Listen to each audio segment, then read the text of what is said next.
Welcome to the Travel Worth Living podcast. Our mission is to help aspiring travel content creators make a positive impact with the stories they tell. We do this by sharing the how and why of content creation through practical and inspirational stories. Hey, what's up everybody? It is Seth here, and we are having another moody, rainy day here in the capital city of Reykjavik.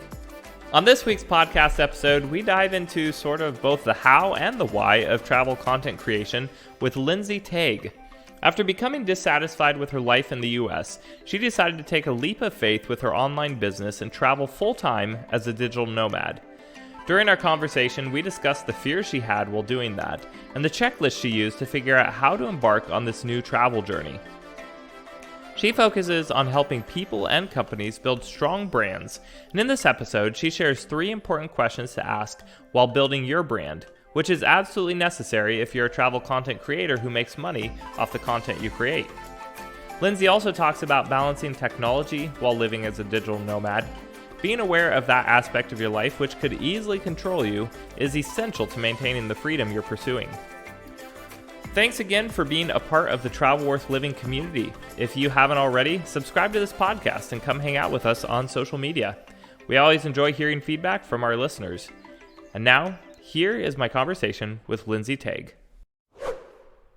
Let's go ahead and start by telling us a little bit about where you are at right now and what you do there. Sure. So I've been traveling in Mexico, through Mexico for the last 4 months. I did come home a little bit for the holidays to see family, but I started out on the Yucatan side. I was in Tulum for about a month and a half. And prior to that, I actually had decided that this was going to be my lifestyle. So traveling as a lifestyle. And I kind of made that proverbial leap of, selling all my things and moving out of my house. And I got about 90% of that stuff done before I went to Tulum. But I did have to come back in December and January to tie up some loose ends and actually get rid of my car, which was kind of like that final step of like leaping into like this freedom of like not owning a lot of things and being able to travel full time. So for the last 4 months in February was when I finally left the States and came back to Mexico. And right now I am in San Cristobal de las Casas, which is a little kind of town here in Chiapas, which is the kind of mountainous region. It's in the southern part of Mexico. It's very close to the border of Guatemala. And I ended up here, typically how I have been planning my travels, which has been very intuitive, is I first landed in Puerto Escondido, which is on the coast of, I guess it's considered the Oaxacan region, because I really love the beach. So I started out there in February. And, the weather there was pretty perfect. It did start to heat up as the month went on. But each place I've been to since then over the last 4 months has been, like I said, very intuitive and really based on a lot of the conversations that I've had with other travelers that I've just, randomly been meeting. And so I kind of made my way down the coast on the Pacific side. I had been wanting to explore this side of Mexico for a while because I've been to Cancun and I did Tulum in November, and I was really just itching to explore this side of the country. So I made my way down. I spent about a month or 2 in each location, and it started to get really, really hot on the coast. So that's kind of what inspired me or led me to go more inland. And I spent about a month in Oaxaca City, which I loved. And I can go into more detail if you'd like, but I don't want to just ramble on too much. But I spent a month there, and now here I am in San Cristobal, which is about 3 hours. I think it's considered west of Oaxaca City. And I've been here for about 2 weeks. So. And you're saying the weather there is definitely cooler than by the beach. Exactly. So loosely in my head, I was figuring like, if I do spend a lot more time here in Mexico, if I plan to like maybe live here for a period of time, I could see myself spending maybe most or part of the summer in this part of Mexico because it's not brutally hot. I actually lived in Florida for 10 years. I am originally from New York. But I moved from New York when I was about 26 years old to Florida, spent 10 years there. I do gravitate more towards the warmer weather, but honestly, like I just prefer like comfortable weather now, like not too hot, not too cold. So here it can get up to 70 is probably the warmest, 70 to 75 maybe. Right now it is the rainy season though. But I don't mind it because I spent the 3 or 4 months, the 3 months that I spent on the coast, it was actually the dry season and I didn't see rain for 3 months straight, no rain whatsoever. So Wow. This is a welcome change here. Yeah, I can imagine. So I'd kind of like to back up to the very beginning, if you don't mind, just spend a little time on that. So yeah, you said you were in New York and then you moved to Florida. What made you interested in doing this full-time digital nomad travel, leaving your lifestyle in the US kind of thing? What led to that decision?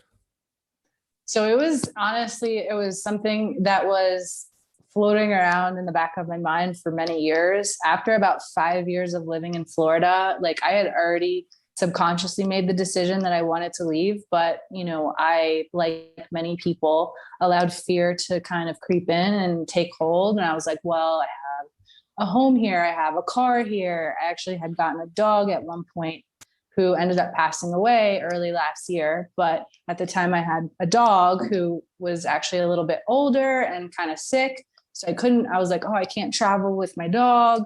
So I had like all of these kind of challenges or things in my mind that I was like, I can't do this. Like it's not possible. And also I didn't become an entrepreneur until about 2018.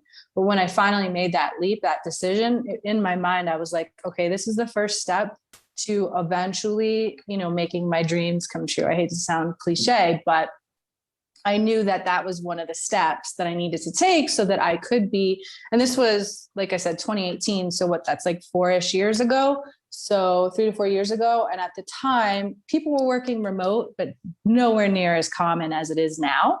So one of the last, jobs that I had where I was employed, I was required to be, I was a market manager. So I was required to be in the market. I was driving around, I was checking on job sites and things like that for this startup. And, that was finally when I separated from that company. That's when I said, you know what, enough is enough. Like I'm done working for someone else where I've put all my eggs in this one basket and I've, went through the ringer trying to it's the same old thing in like corporate America, climb the corporate ladder and all of that. And I fell flat on my face. I feel like I fell flat on my face with that. And that's when it was just like the kick in the ass that I needed to go off on my own and, start a business and really put myself out there and start to get my own clients. And so finally, when I did that, obviously it still took 2 more years, but, I subconsciously that fear creeps in and it's like, well, no, your business isn't stable yet. You can't do this. Like, who are you to like, just pick up and go and all of that. But like the pieces just started to fall into place. In 2020, obviously, as we know, the year of the pandemic, my dog actually passed away in early February. And it was about 2 weeks before I was set to travel to leave the country. And this was before COVID hit. It was like right before COVID hit. And I hadn't traveled out of the country in a long time, in a couple of years, probably. So my dog passed away. I went through a grieving process. And then it was like, the way that it all happened was like, as sad as it was, like it happened perfectly because it was enough time for me to kind of get over the loss. And then fly to Costa Rica. I was going on a retreat, a 4-day retreat. And I got that taste of travel again. And I was just like so inspired when I came back. And I was just like, this is what I want to do. Like I didn't make the decision right away, obviously, but like it quenched that thirst for travel. And then obviously COVID hit. So it was like 9 months, 8 to 9 months of lockdown, and not really lockdown in Florida, but, isolation. Everybody was scared to do anything, to go out, things were shut down, et cetera, et cetera. We all went through it in some form or another. But again, that was the kick in the ass that I needed to say to myself, what am I doing here? Like, my dog passed away. So I was, I lived alone. I was, going through the motions of feeling a little bit lonely and like loss of almost not identity, but just like, I feel like I'm wasting my life away sitting here. I had a comfortable apartment. My landlord was amazing. Like, just felt like I was just in this very comfortable bubble of like, okay, like I need to do something here, or I just feel like I'm living in Groundhog Day. And that's when I think it was right after my birthday, which was September. Between September and October was when I was like, something just came over me. And I was just like, I have to do this. Like, it's now or never, and my business was not stable. Like, I had lost a few clients. I think I had gained one. So it's kind of in this, felt like I was in this in-between scenario of thinking to myself, like, I'm never probably going to ever feel like I'm 100% secure or stable. Like, it's just the entrepreneurial journey, like we can't always predict what's going to happen. I don't think we all learned that through COVID.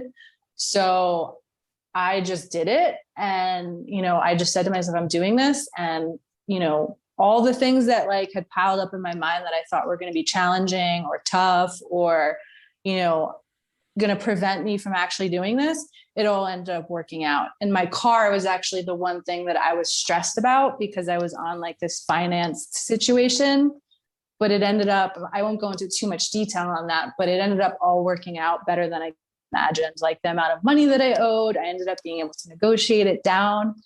And once I got rid of that, it was just this weight lifted. And I'm like, I can go anywhere now. Like, I can do whatever I want. Like, I don't have to be tied to one place or feel like this obligation of having to go back home or to Florida, even though I do have stuff in storage, but that's okay. But yeah, just to kind of wrap this whole story up, to say that this lifestyle is so much easier and so much simpler than I could have ever imagined. I mean, I'm saving money doing this. If you can imagine, like in Mexico, especially, Mexico is the perfect place for a digital nomad on a budget, or maybe someone that's just starting out in their business, or, just is on a budget for whatever reason. It's so affordable here. That's awesome. I think it's also really important, like what you're saying, as far as once you got rid of all your stuff, or 90% of your stuff, just how freeing that was. How it kind of just ties you down. The more stuff you get, the more, wealth you accumulate. It actually becomes a burden. Yeah. And in society, we're not taught that. And I shouldn't say taught, but we're conditioned, I've had this conversation with other travelers as well about how, especially during the pandemic, when we were home, we're like, oh, I'm just going to order Amazon. I need these things, but you convince yourself you need certain things when you really don't. And it's this temporary high or satisfaction of oh, I have this thing, but here when you're traveling, it's there's so much you can do that you don't even need to spend any money. And if you do, I've always been a proponent of I'd rather spend money on experiences than things. Yeah, 100%. I'm also curious, back in the day, when this whole travel as a lifestyle started, it was a lot of influencers, social media was burgeoning, they were just being able to work with brands, and it was very new. And so we've kind of all seen these ads for the influencer lifestyle content creator, but sometimes that's not for us. Sometimes we don't feel comfortable doing that, or we just don't want to. We want to do something else. So talk to me a little bit about what we can do as digital nomads, and kind of what is a digital nomad for people who are still kind of learning about the term, because like you said, you're an entrepreneur, but then you can also have people who work online who aren't, but then you also have a lack of freedom with that. So yeah, just kind of talk about your experience as a digital nomad and what options are out there. Sure. So I can just kind of share my story of how I got into it. I the first thing that I tell people, especially that are maybe transitioning from being employed to wanting to be self-employed, is, can you take the sum of your skills, maybe take some time to journal on this, list out all of your skills, and then list out all of your passions and see where they coincide. Because this was something that I struggled with for so many years. And that's why it took me, to 2018 to finally make the leap, is because even like my track record or my history, like with college and, just feeling this immense pressure and stress to like figure it out. What am I doing? What do I want to do with my life? Like that question that you always get asked. And for so many years, I was just like, I don't know. And a lot of it was because I felt like I was being shoved into a box of like, I have to pick one thing. This was this conditioning and this programming that really, really just stressed me out, until I finally realized, like, not only am I a creative, but I'm multi-passionate, and I don't have to pick one thing. And that's the beauty of, I feel like, entrepreneurship, or, whatever you want to call it, call yourself a digital nomad. But like, now I feel like, even though we just went through like one of the worst years in history, I feel like there's still so much opportunity out there. I feel like when you look at the landscape for this in particular, the way that it's shifting to all online, I feel like the opportunity to be a digital nomad is even bigger than it ever was before. And so, yeah, going back to my original point, which was figuring out what your skills are, listing out your skills, listing out your passions, seeing where they coincide, and really like considering like what of these skills can I monetize? I personally, like, for the creatives out there, I tried to go to art school. Like I tried to go to, I actually got accepted to the Fashion Institute, which was also art and fashion, but I ended up not pursuing it, to go the traditional route for whatever reason. It was likely fear. But obviously, however many years later now, I realized that I was drawn more to marketing and to writing and to storytelling and, that type of creativity per se in business. And, there's immense opportunities there. I mean, if you are good at designing, you could be a graphic designer. Like, if you're unsure of what your skills are, or even what your passions are, like, I would suggest to just test things out, try things out. Again, we're living in an age where it's so easy. I mean, you can go on YouTube and learn a skill. I've heard stories of like people going on YouTube and teaching themselves how to code and making like so much money, without even going to college for that. So yeah, I guess that would be kind of my answer, is to reflect on these things. And one thing I'll add to kind of round that out is, building a brand, building a personal brand. That's something that I've always kind of been a big proponent of as well. Like in 2018, when I did even before I made that leap, I was surrounded also by other entrepreneurs. So I would say that's a tip as well. Find other people. If you don't have, other people like pursuing these things around you, or that are already entrepreneurs or successful in that way, try to find a group of people like that. You don't necessarily have to go spending thousands of dollars on a mastermind or a coaching program or something like that, but just finding other people that are already doing this and learning from them. Because that was really, I think, the catalyst for me. In 2018, I had friends that were starting businesses. I was making more friends that were already doing this. And when you can see that it's possible for other people, then you know that it's possible for you. And that's when I started to build my brand, to get really serious about putting content out there around my brand, to position myself as kind of, I hate the term expert, but that go-to person of, you know, of all things branding. And now that I've been putting travel content out there, like we were discussing earlier, a lot of people are reaching out to me with questions about, you know, how to travel. And even I got a message just the other day. Someone was telling me that they're so inspired by the leap that I took to do this. So. Yeah, absolutely. And I think what you're talking about branding is so important, especially for people who are like learning a new skill, or, you know, just kind of going off on their own, because a lot of times it's like, oh, let me do content writing or let me do photography. And they don't realize how important creating that brand is, because they're just kind of willy-nilly, like here and there, you know, oh, I'll work with this company, I'll work with that one.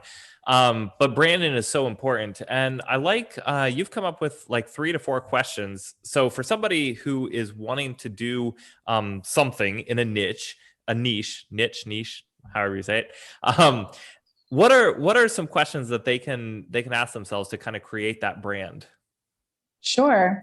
So yeah, these are some questions that, again, when people come to me, and at a point in time, I was actually coaching as well, coaching women on how to build their brand. And so these are some questions that I would have them kind of reflect on. And the first question, it really is, what do you want to be known for?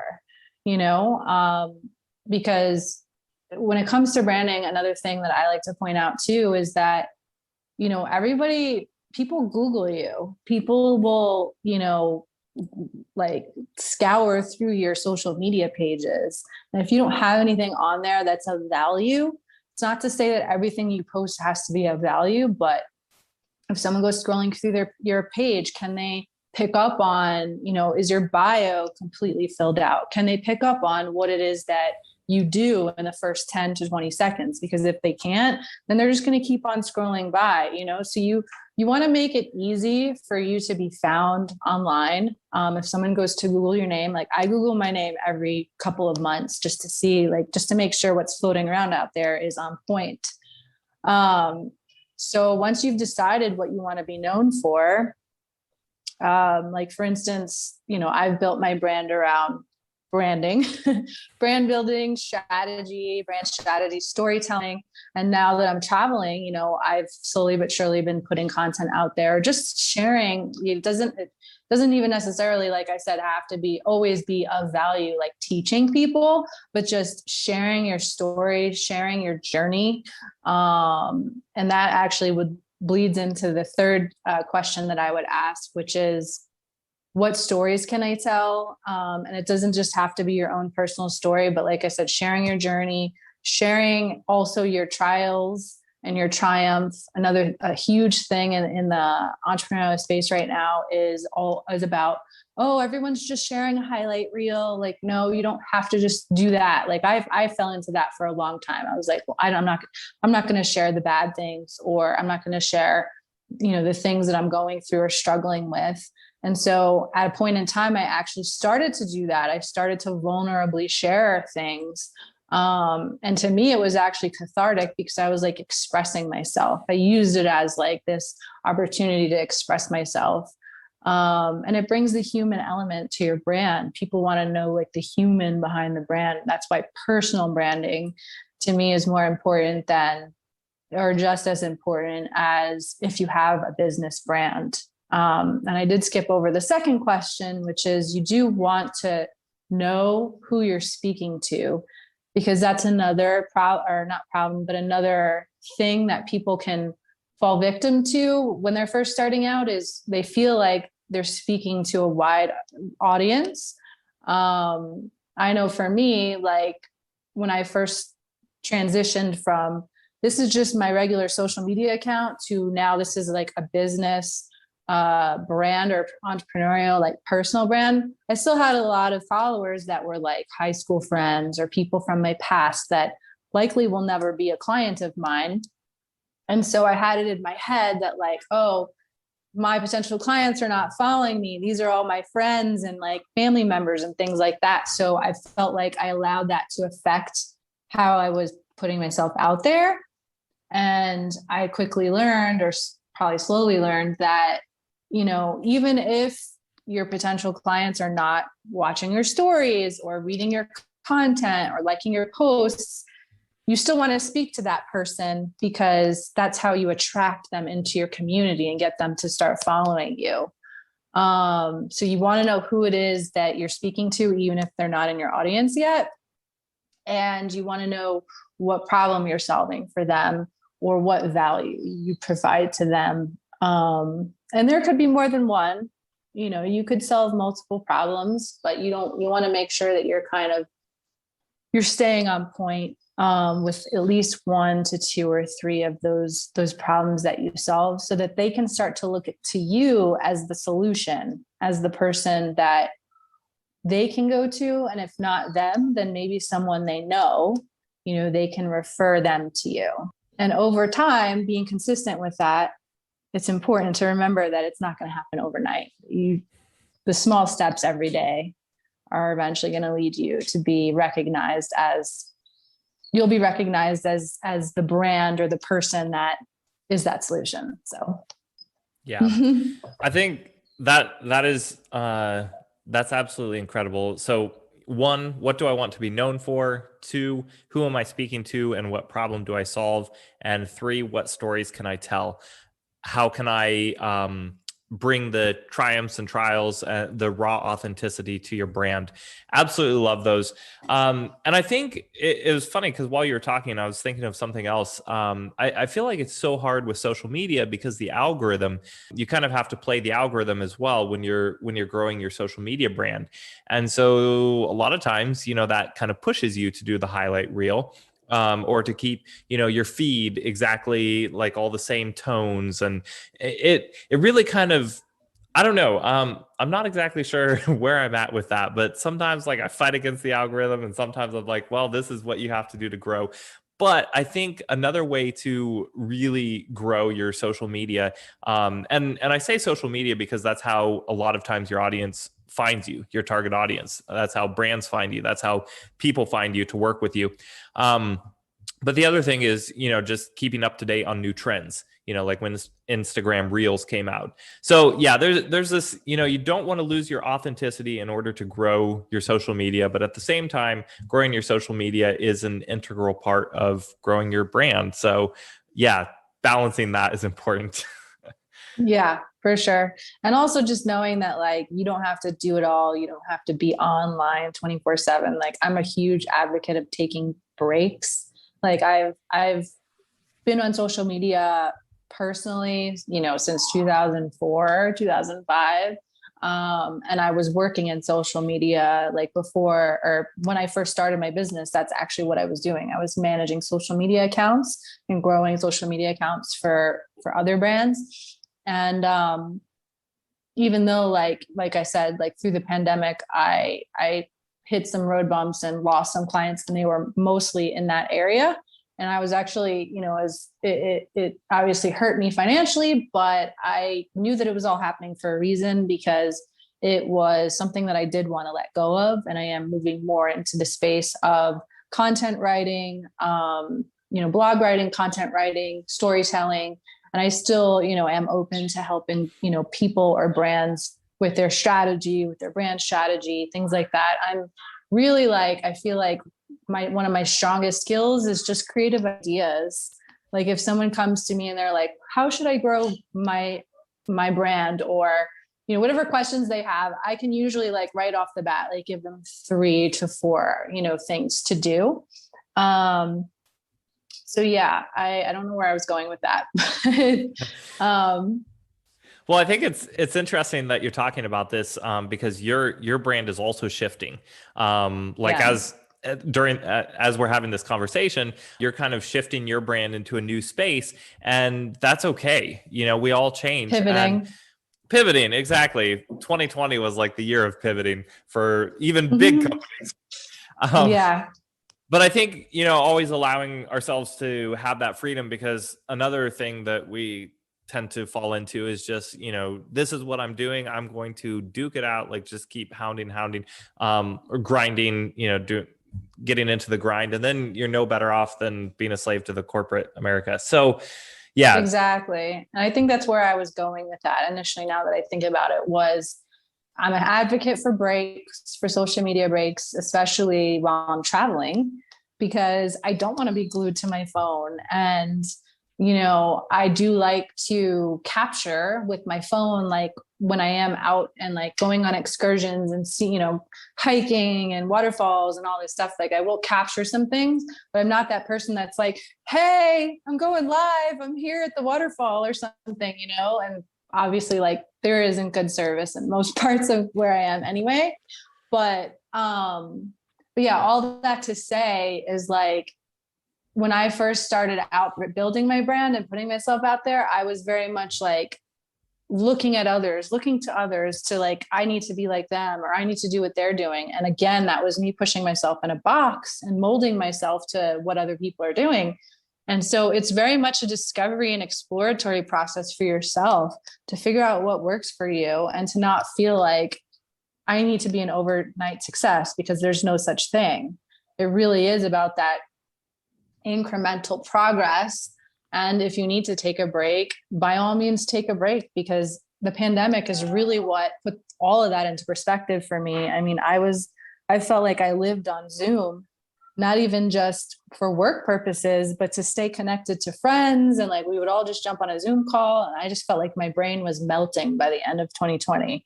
So that was like what pushed me out the door to start traveling and disconnecting myself. I never want to feel like I'm so connected to technology that I can't step away from it. So yeah, I think it's important. Yeah, absolutely. Well, that's awesome. So talking about, we've kind of talked about the brand, what people can do as a digital nomad. But you also talk about, because this is kind of fresh for you, jumping into the whole digital nomad lifestyle and leaving all the knowns for the unknowns, which is crazy scary. And I think that holds back a lot more people than we realize. I don't know how to say that phrase, but it holds a lot of people down. Yeah, exactly. So yeah, you kind of created this checklist for how to prepare for the nomadic lifestyle, basically what you're doing now. Let's go ahead and dive into that. So for somebody who's listening to this as they're driving to work and like, oh, I just want to get out of here, how can they do it? Yeah, absolutely. So this is kind of a just loosely put together checklist that I have, I've run through this myself, especially in the beginning, really just deciding where you want to go by doing research. And, now that we're in this age of post-pandemic, like, of course, you want to make sure that wherever you're going, for me personally, I won't delve into this too much, but I just knew that I wanted to go somewhere that was easy, convenient, wasn't going to require a lot of me. And so Mexico was really the place that made the most sense for me. But yeah, reading blogs, if you're a solo traveler, especially if you're a female, you want to kind of stay up to date on the crime stats. I would say I didn't really do much research like into statistics, but I was able to kind of get insider info by joining a lot of local groups on Facebook. So, if let's say you're going to travel to a place like Tulum, or, I'm just using Tulum as an example because that was the first place that I went to. I went on Facebook and I researched Tulum travel groups or expat and local groups. There's typically an expat community in every like major kind of area that people travel to. And that's actually one of my hacks. I'll probably get into more of that later. What else? To search for places to stay. So you can search on Airbnb, obviously. That's typically where I search because I'm doing kind of this short-term thing where I'm staying just a month in each location. But if you're looking for something more long-term, there are actually rental rental groups in each of these locations that you can go in there and you can talk to landlords that are, renting out their apartments, or you can go onto the Facebook marketplace. I know in Mexico, it's very widely used. There's a lot of, rentals that are posted on the marketplace on Facebook. Let's see what else. In terms of your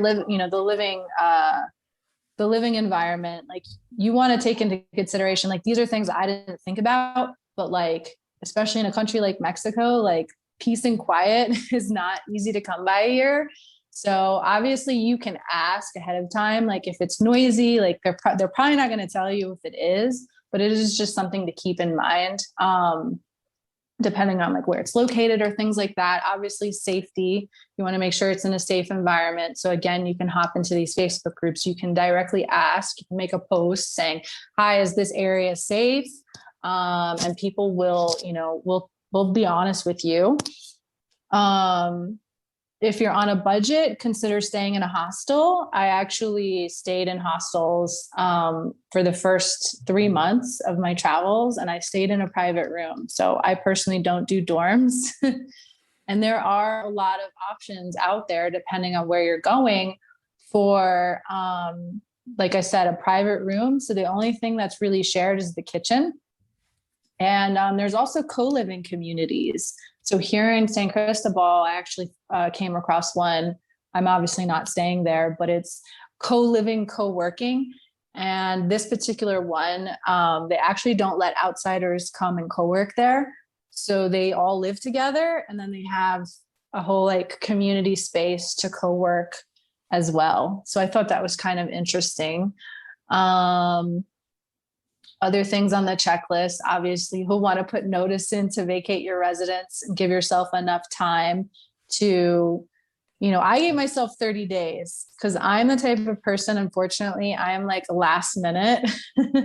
If I gave myself 60 days, I probably would have waited till the last minute anyway to do certain things. But 30 days was actually enough time for me because I was like, okay, I'm going to post my things for sale. Like the way that it all flowed was perfect. I made extra money. Like I sold my TV, I sold like furniture. I kept a few things that I just couldn't part with. And I put that in storage and forwarded my mail, obviously let my bank know. Going to Mexico, you don't really have to because it's not really like an international country. What else? Make copies of important documents. You kind of want to have copies of your passport in case, I've never had this issue where I've lost it, knock on wood. And then and then you kind of want to brush up on the language and learn what the currency conversion is to where you're going. I have obviously been to Mexico a few times and I learned Spanish way back in high school. So I would say I'm pretty basic to fluent right now after being here a while. But there are apps, actually. There's the Duolingo app that you can learn any language on. So just kind of brushing up on kind of the basics so you don't land there. And some countries, though, they do speak a lot of English. But here in Mexico, especially if you're in more remote areas, they don't. And then the last tip was, pack based on the weather, check the weather, know if there's seasonal changes. Like here in Mexico, there's a rainy season and a dry season. So depending on which season it is, you'll want to pack accordingly. And that's really it. That's kind of my checklist there. I love it. And that's pretty comprehensive. And then you can do it. It's really not that hard. The biggest thing that holds people back, like we've been saying, is fear, because it's so unknown. It's absolutely crazy. You think like, where am I going to live? I'm trying to think of some of the fears that came up for me, like, oh, can I afford it? And it's just, once I finally did all of this, and you have to think about like, okay, when I move out, I don't have an electric bill. I don't have a Wi-Fi bill, like all of these extra expenses. I don't have my car anymore. So that was a huge expense for me. My monthly payment, my insurance, gas, wear and tear on the car. Like, I don't know if and when I will get a car again, because that was like the thorn in my side for a long time. And then coming here, and certain parts of the country are just so cheap. Like where I am right now, I'm paying less than half in rent of what I was paying in Florida compared to like New York or California. It's even a smaller percentage. And then food is cheap. Like everything is just so affordable here. So. And that's another thing, kind of going to your first point, decide where you want to go. That's really important to look at those factors, cost of living. Because of course, you couldn't leave America and then go to Switzerland and live as a digital nomad. Like, because then you're going the wrong direction as far as, I can't think of the word, but exchange rate. Definitely find a country, like Mexico that you can live way more cheaply. So you can, especially if you don't have a lot of money coming in at first, as you're growing your brand. So that's very important as well. It's definitely, yeah. You want to research the countries that will work for your budget. So like, maybe you are making a lot of money. Maybe you're just a remote worker for a company. The one thing couple things I didn't mention because I was trying to get through the list, but when you're researching where you want to live, you want to ask about the internet speeds. And like a lot of these countries, like Mexico is usually like the last one to hop on board.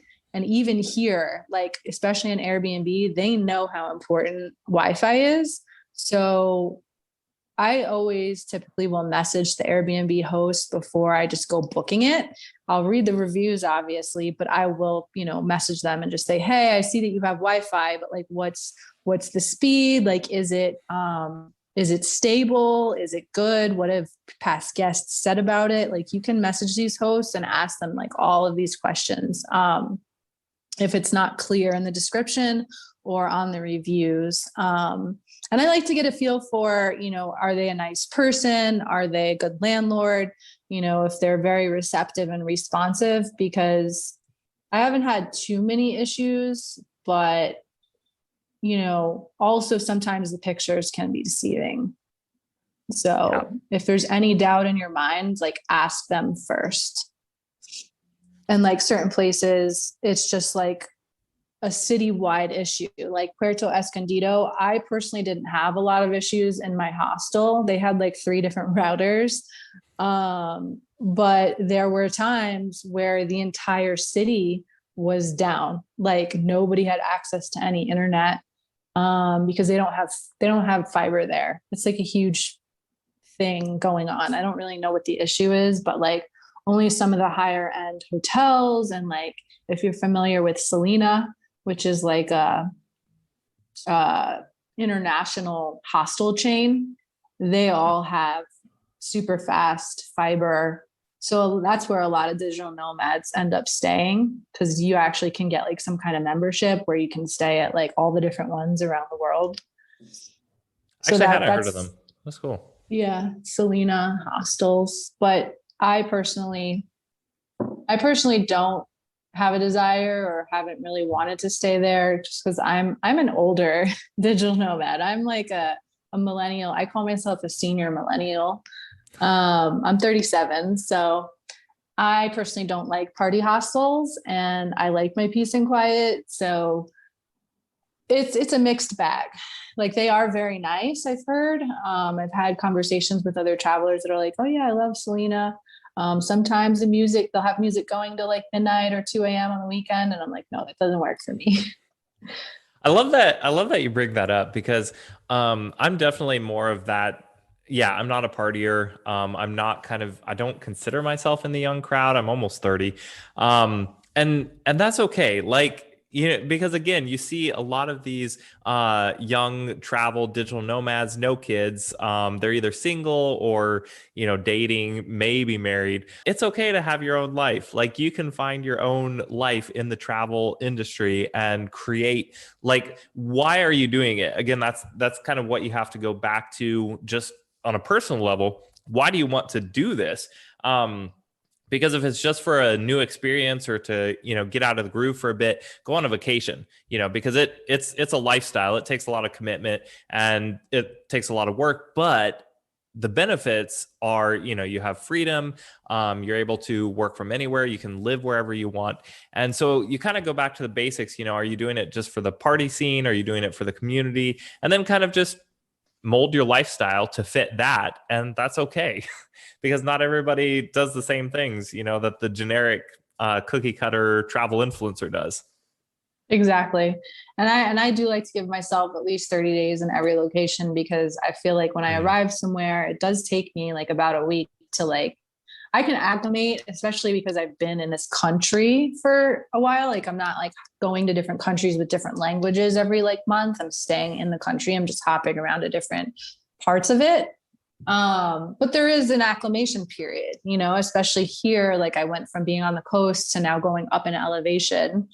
So that's something to keep in mind. Like if you're like, oh, I only want to spend a week there and then move on, like that's going to be challenging, especially if you're required to work, if you're, if you're just a remote worker, but you have an employer. But even if you own your own business and you have to put in a certain amount of hours every day,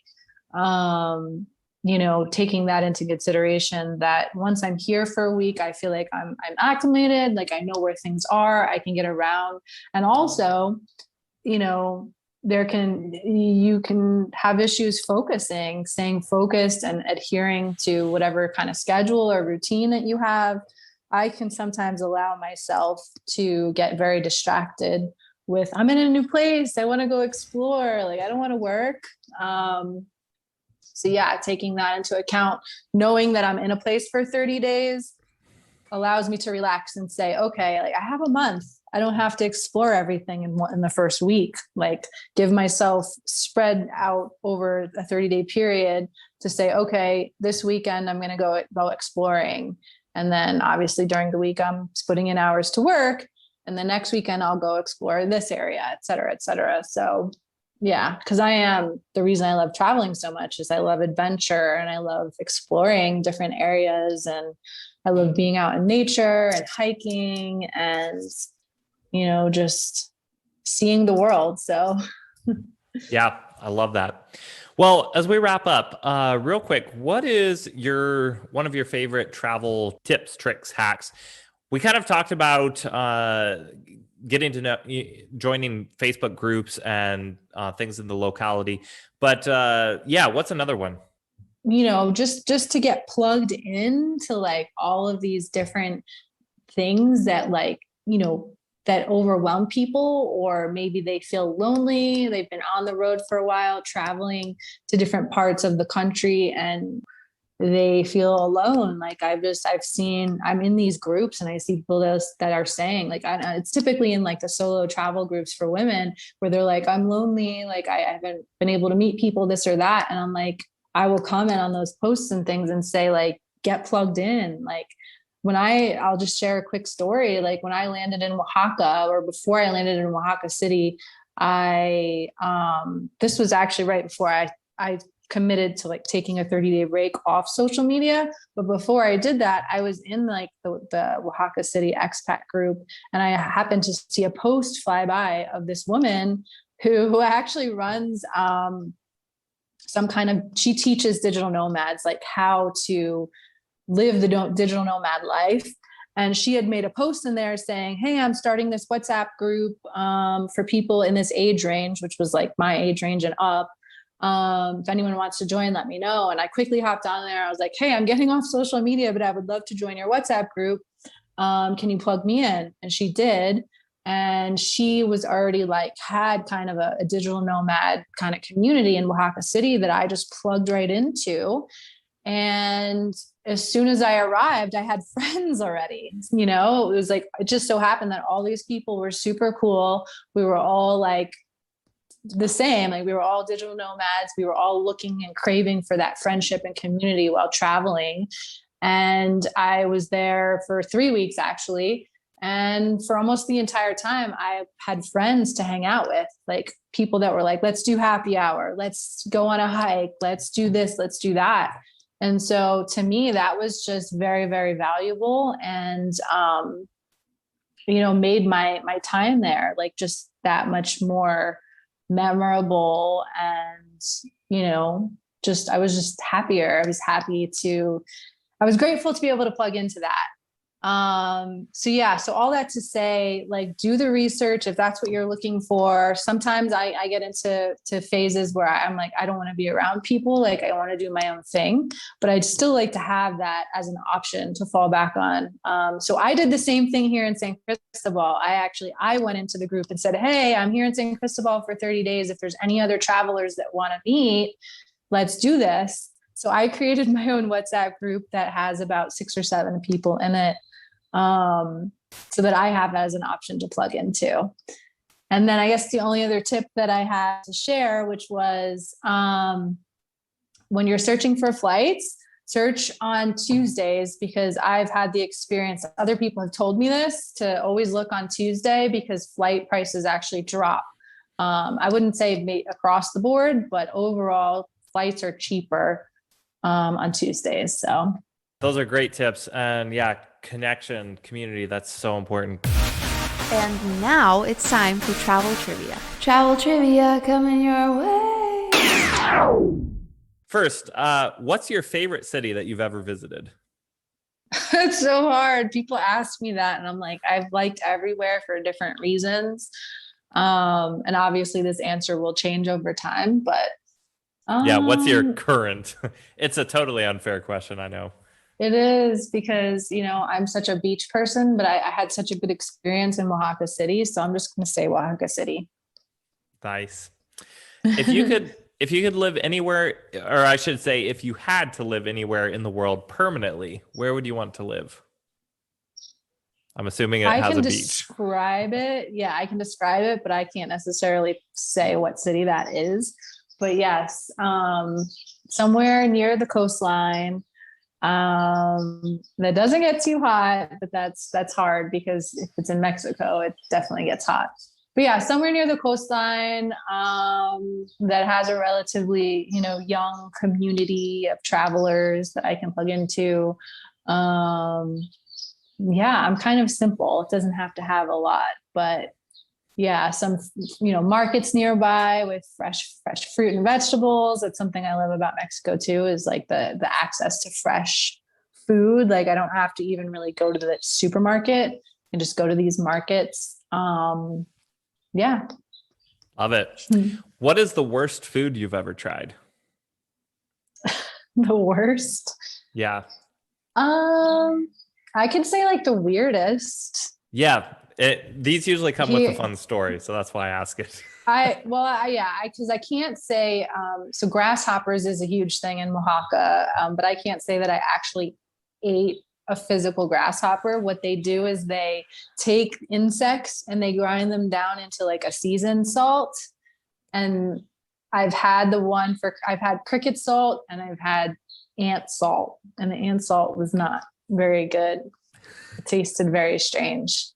And what they do with this salt is, because you know how like when you drink tequila, typically you get salt and a lime. Mm-hmm. Well, in certain parts of Mexico, especially Oaxaca, like mezcal is a huge thing. It's like more popular than tequila. I actually like it a lot. It's grown on me. But they'll give you a shot of mezcal. You're supposed to sip on it. You don't shoot it. But they give you the mezcal with orange slices and the salt and like the insect salt. Very interesting. Yeah, that's fascinating. If you could change one thing about travel, what would it be? That's a very general question. Do you mean like it could be about the process? It could be about the process of travel. It could be about the emotions that come with travel. It could be about the technology with travel. Literally, it's a very open-ended question, just to learn more about. I'll kind of just speak to like my current situation and like my most recent kind of traveling through Mexico specifically, is that the way that the roads are set up are kind of shitty, like especially where I am now, like to get to certain parts. Other parts of this area are like, it takes way longer than it should because of the way the roads are set up. Like there aren't direct routes. There's a lot of speed bumps, and obviously I'm in the mountains, so you have to kind of account for that. You're going up, you're going down, you're winding around a lot of mountains, and you can very easily get sick. Like I got nauseous a few times. So yeah, if the roads were built better, that would be ideal. Nice. And then the this or that section. Would you prefer traveling by train or bus? Train, because they're faster. Beaches or I already know that one. Beaches or city? It's definitely beaches. Solo Even traveler. though my favorite city was a city, so that is true. Solo travel or group travel? Oh, it depends on my mood.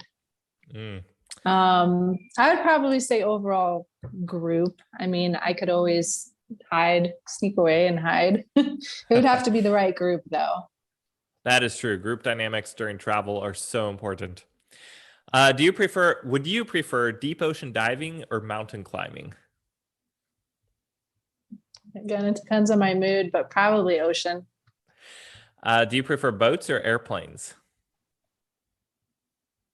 Well, boats are more for leisure, I feel like, and airplanes are more for like actually just getting to a certain destination. But in terms of what I like more, definitely boats. Do you prefer a strict schedule or are you more go with the flow? Go with the flow, for sure. Do you prefer planned tours or random exploration? Random exploration. Love it.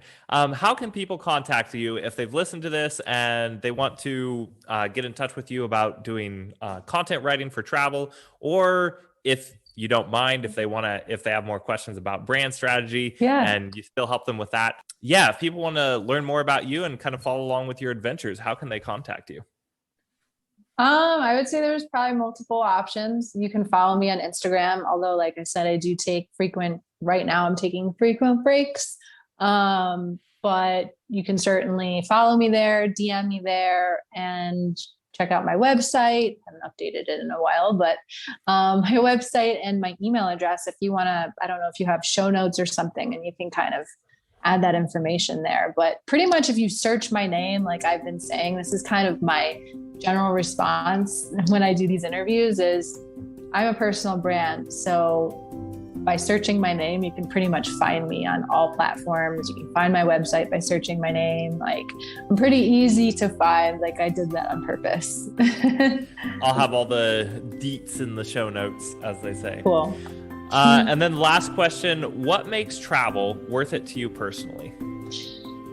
Worth it to me, I would say, it's the travel experience, leaping into the unknown and all of that. Like it parallels with your life experience. It enriches your life. It helps you break down those barriers of fear. And, for me personally, like I've been saying, like after 9 months of being in isolation, it was a necessary kind of next step for me. So if that all resonates with you and you're feeling the same, like I just tell people, like, you have to just make that conscious decision to say, I'm going to do it no matter what issues arise, what challenges may arise, because challenges will arise for sure.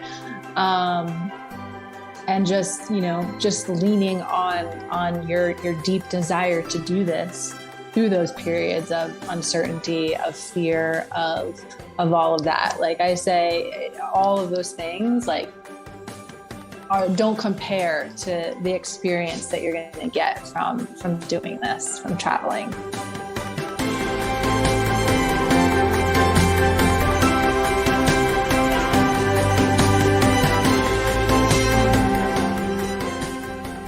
Thank you for being a part of today's conversation.